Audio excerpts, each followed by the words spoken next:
बिस्मिल्लाहिर्रहमानिर्रहीम। अस्सलाम वालेकुम everyone, welcome back to another episode of lifestyle with Sherry. उम्मीद है आप सब हैरियत से होंगे, लाइफ को अच्छे से एंजॉय करेंगे। तो एक बहुत ब्यूटीफुल ड्रेस, बहुत खूबसूरत इंडियन डिज़ाइनर का लहंगा मैं आपके साथ मिलके रिक्रिएट करूँगी इस वीडियो में, और आपको पूरी जर्नी दिखाऊंगी कि किस तरह से एक डिज़ाइनर ड्रेस को हम रिक्रिएट कर सकते हैं।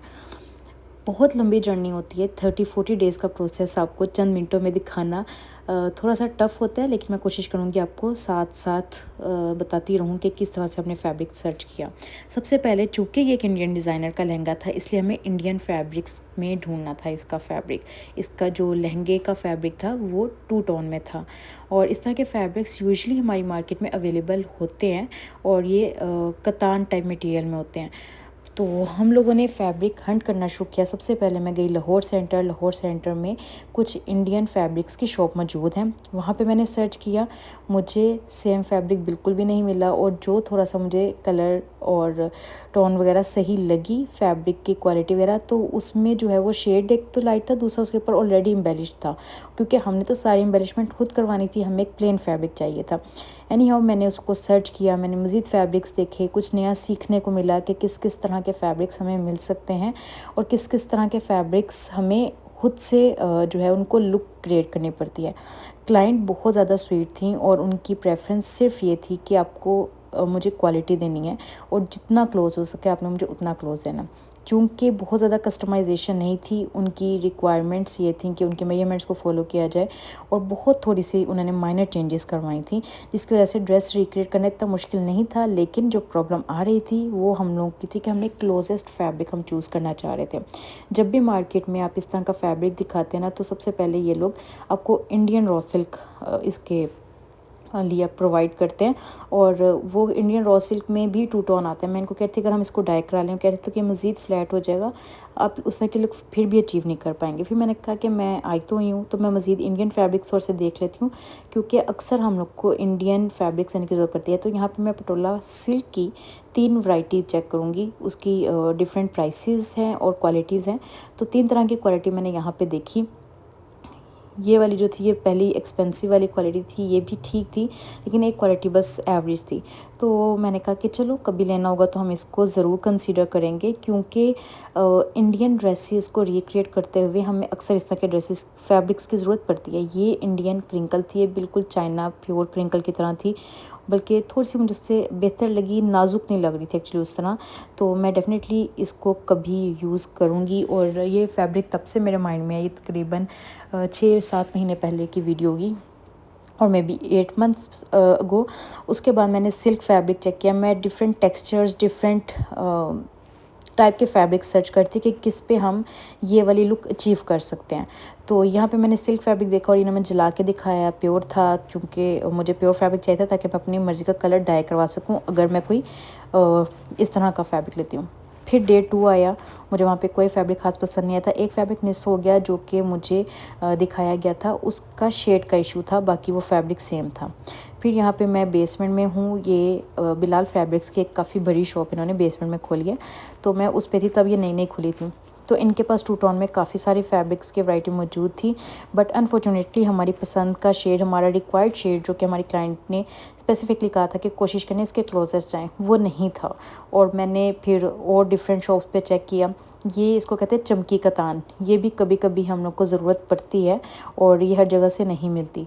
फिर चूँकि मुझे अभी तक ऐसा नहीं लगा कि हमने क्लोजेस्ट फैब्रिक चूज़ किया, तो मैं अपनी सर्च को कंटिन्यू किए हुए थी। अभी तक हम लोग इचड़े भी जा चुके थे, और यतीमाना मार्केट से भी पता करवा चुके थे। उसके लिए मैंने किसी और को हायर किया था, क्योंकि मेरे लिए जाना पॉसिबल नहीं था। साथ साथ मैं दुपट्टे के लिए भी फैब्रिक देख रही थी, और ब्लाउज़ के लिए भी फैब्रिक देख रही थी। हमने ब्लाउज़ और दुपट्टे के लिए प्योर इंडियन टिशू का यूज़ किया है, और यहाँ पे फिर मैं कुछ फैब्रिक्स डाई करवा के लाई, कुछ मैंने जो मार्केट से इकट्ठे किए थे। अल-फजर की शॉप से भी मैंने काफ़ी सारे फैब्रिक्स लिए थे, वो सारे भी इकट्ठे किए।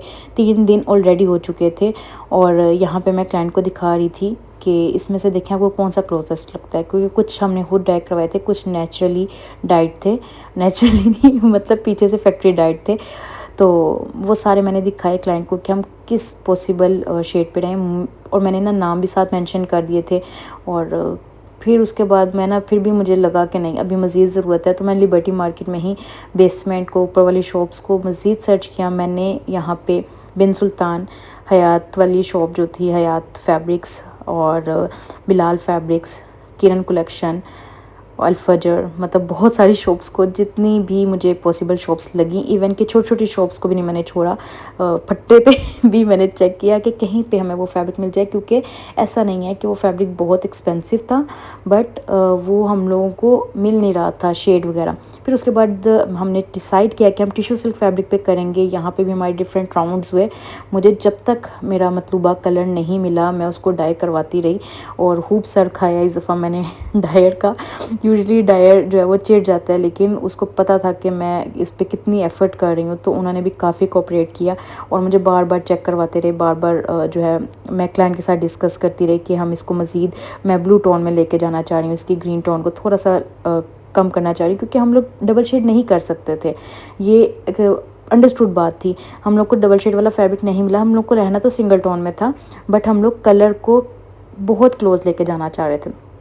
एक चीज़ जो मैंने सीखी है कि अगर 18-20 भी हो ना, अगर हम डिज़ाइन, लुक, स्टाइल बाकी सब कुछ सेम रखें, एम्ब्रॉयडरी के पैटर्न्स वगैरह, तो बहुत ज़्यादा क्लोज जाया जा सकता है। मैंने अभी तक काफ़ी सारे इस तरह के लहंगे रिक्रिएट कर लिए हैं, तो इतना तो मुझे समझ आ गई है इस दफ़ा, स्पेशली जब मैंने हुसैन रिहार वाला आर्टिकल रिक्रिएट किया उसके बाद मुझे एक चीज़ समझ आ गई है कि अगर हम बाकी चीज़ों को फॉलो करें तो हम लोग लुक अचीव कर सकते हैं।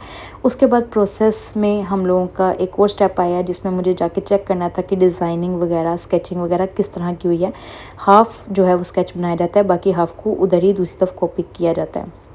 और यहाँ पे मोटिव्स का मैंने चेक किया। अच्छा, मैं यहाँ पे ना पिक्चर्स ले लेती हूँ, देखती हूँ, अगर मुझे कोई समझ नहीं आती या मुझे टाइम कंज्यूमिंग होता है ये प्रोसेस, तो मैं पिक्चर्स ले लेती हूँ घर आके, अच्छे से मैं कंपैरिजन करके लैपटॉप पे खोल के, स्क्रीन, बड़ी स्क्रीन पे ज़्यादा ही समझ आ जाता है, तो उस पर चेक करती हूँ, क्लाइंट के साथ शेयर करती हूँ और फिर जाके इसको स्टार्ट करवाती हूँ, ताकि कोई भी मिस्टेक की गुंजाइश ना रहे। यहाँ पे 100% एक्यूरेट तो नहीं था, ऑब्वियसली इंसानी हाथ है और हम लोगों को क्लोजेस्ट जाना था, तो इसमें 19-20 चेंज के बाद ये स्केच अप्रूव हो गया, क्योंकि मैंने चूज़ भी ऐसे बंदे को किया था जिस पे मैं ये ट्रस्ट कर सकती थी कि वो भी हमें क्लोजेस्ट ही देगा, क्योंकि मैं ना अक्सर इच्ची बिच्ची डिटेल पे जो है ना वो लड़ रही होती हूँ सच में बहुत ज़्यादा एफ़र्ट जाती है, क्योंकि बहुत मुश्किल होता है इन लोगों को समझाना कि छोटे छोटे डिटेल्स भी मैटर करती हैं। अच्छा, यहाँ पे एम्ब्रॉयडरी हो गई थी, एप्लिक हो गई थी, कलियों से पहले मैंने डलवाई थी, कलियों वाला प्रोसेस रिकॉर्ड नहीं हो सका, वो मैंने डलवाई थी टेलर से। और फिर अब हम चेक कर रहे थे कि एम्ब्रॉयडरी सही है, फ्लेयर ठीक है, क्योंकि अभी भी हमारे पास चांस था कि हम इसमें मज़ीद फ्लेयर ऐड कर सकें इन केस कि कोई इशू हो जाता है, थोड़ा सा चांस था।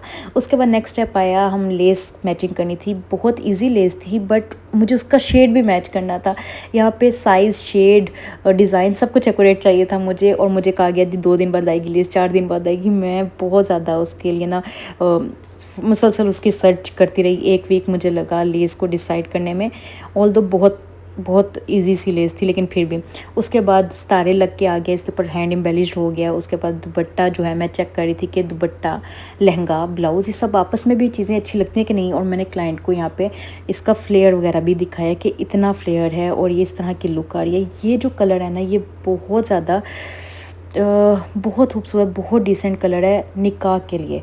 मुझे ये इसके दुपट्टे का जो शेड है ना, ये बहुत ज़्यादा मेरे दिमाग में घुसा हुआ है कि ये निकाह की ब्राइड के लिए होना चाहिए। और फिर यहाँ पे मैंने इसको फाइनली सारा कुछ कंप्लीट होने के बाद इसको मैंने पैक कर दिया। बहुत ज़्यादा खुशी थी ये ड्रेस बना के, क्योंकि बहुत डिसेंट लगा, बहुत ज़्यादा क्लोज भी हम चले गए थे। और ये है इसकी फ़ाइनल लुक। और ये क्लाइंट ने मेरे साथ वीडियो शेयर की है, क्योंकि मैंने लास्ट मोमेंट पे वीडियो कैप्चर नहीं की, फोकस सारा ताकि चीज़ें पूरी हो जाएं। और क्योंकि कस्टमाइज्ड ऑर्डर होते हैं, टाइम टेकिंग होते हैं, हमेशा इस चीज़ का ध्यान रखिए कि ये वाले ऑर्डर्स के लिए आपके पास 2 महीने होने चाहिए। ऑल्दो कि कोई 30 डेज़ भी कहता है, 40 डेज़ भी कहता है, स्टिल आपके पास 2 महीने होने चाहिए, ताकि इतनी सी भी मिस्टेक की गुंजाइश ना रहे। और आप देख सकते हैं कि ब्यूटीफुली जो है हमने इसको कॉपी किया है। और आई होप कि आप लोगों को ये वीडियो पसंद आई होगी, आपको ये क्रिएशन पसंद आई होगी। इस तरह की मज़ीद वीडियोस देखने के लिए, इस तरह के लहंगे और ड्रेसेस क्रिएट करवाने के लिए मुझे व्हाट्सएप पे मैसेज कर सकते हैं या इंस्टाग्राम पे भी आप मुझे डीएम कर सकते हैं। तो देखा आपने किस तरह से मैंने क्वालिटी पे कॉम्प्रोमाइज़ किए बगैर एक डिज़ाइनर ड्रेस रिक्रिएट किया, जो कि 30% से भी कम में रिक्रिएट हुआ। अगर आप चाहते हैं कि ये गोल्डन लहंगे की भी मैं आपके साथ recreation video, customisation video share करूँ तो आप मुझे कमेंट सेक्शन में ज़रूर बताइएगा। और अगर आप कोई भी डिज़ाइनर ड्रेस रिक्रिएट कराना चाहते हैं तो उसके लिए आप मुझे कॉन्टैक्ट कर सकते हैं। नेक्स्ट वीडियो में मिलते हैं, तब तक के लिए अल्लाह हाफिज़।